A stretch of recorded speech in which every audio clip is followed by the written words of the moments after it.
அனைவருக்கும் காலை வணக்கம். இன்னைக்கு மே 29. அமெரிக்க முன்னாள் அதிபர் ஜான் எஃப் கென்னடி உலக பெருந்தலைவர்களில் ஒருவராக விளங்கியவரும் மனித உரிமைக்காக குரல் கொடுத்தவரும் அமெரிக்க முன்னாள் அதிபருமான ஜான் எஃப் கென்னடி மனித உரிமைகளுக்கு குரல் கொடுத்திருக்கிறார்.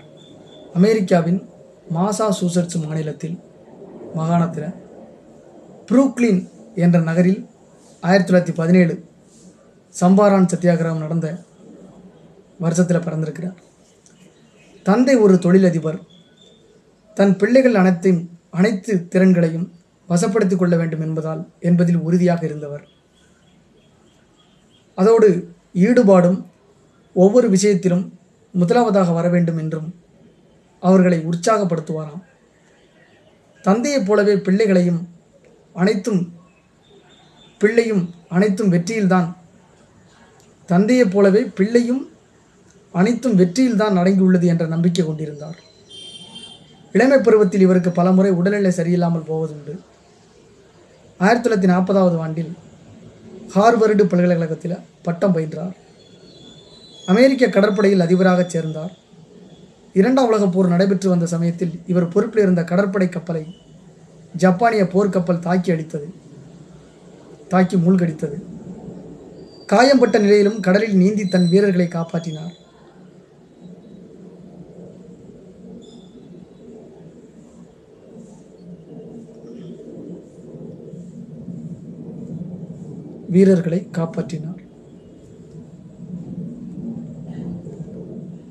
இளமை பருவத்தில் இவருக்கு பலமுறை உடல்நல 1940 ஹார்வர்டு பல்கலைக்கழகத்தில் பட்டம் பெற்றார்.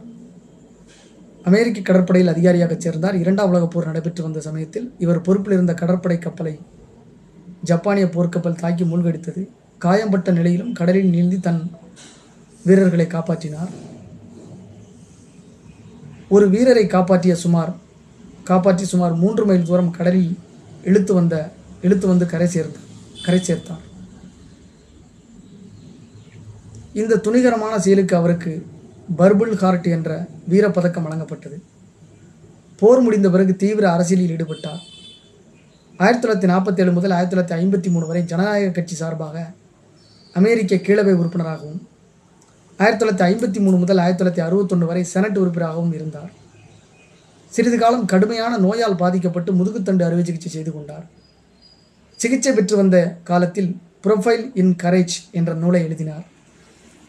இந்த நூலுக்காக இவருக்கு 1957 புலிட்சர் பரிசு வழங்கப்பட்டது. 1960 நடைபெற்ற தேர்தலில் வெற்றி பெற்று அமெரிக்காவின் 35வது அதிபராக பதவியேற்றார். அப்போது அவருக்கு வயது 43. இவர் பதவியேற்பு விழா உரை உலக புகழ் பெற்றது. அதில் நாடு உனக்கு என்ன செய்ய வேண்டும் என்று கேட்காதே, நாடு உனக்கு என்ன செய்ய முடியும் என்று கேட்காதே, நீ நாட்டுக்கு என்ன செய்ய முடியும் என்று கேள் என்று முழங்கினார். அதிபரான பின் இவர் மேற்கொண்ட பொருளாதார நடவடிக்கையால் 2ஆம் உலகப் போருக்கு பிந்தைய அதிக பொருளாதார வளத்தை அமெரிக்கா கண்டது. 2ஆம் உலகப் போருக்கு பிந்தைய, அதாவது 1939 to 45 வரையா 2ஆம் உலகப் போர் நடந்துச்சு. அதற்கு பிந்தைய பொருளாதார வளத்தை அமெரிக்கா கண்டது. இவரது தலைமையில் கீழ் 1963 அமெரிக்கா, ரஷ்யா மற்றும் பிரிட்டனும் அணு ஆயுத சோதனை தடை ஒப்பந்தத்தில் கையெழுத்திட்டன.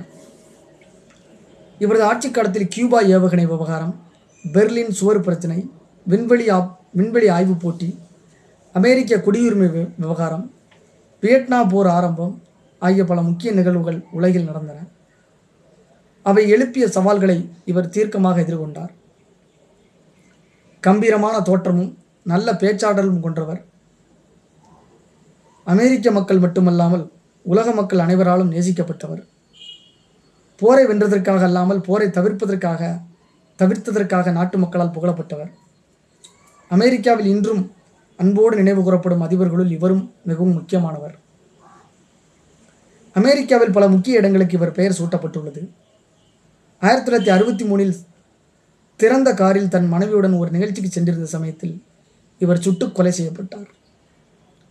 இவர் இறந்தபோது அவருடைய வயது வெறும் 46 தான். ஆனால் ஒரு மாபெரும் முக்கியமான ஆளுமையாக இருந்திருக்கிறாரு. எந்த அடிப்படையில் எதிரிகளை சம்பாதிச்சிருந்திருக்கல, குறுகிய வயதிலே கொலை செய்யப்படுகிறார். மாபெரும் ஒரு ஆளுமை சந்தித்த மகிழ்ச்சியோட மே 21 வியாழக்கிழமை நிறைவு பெறுகிறது. நன்றி, வணக்கம்.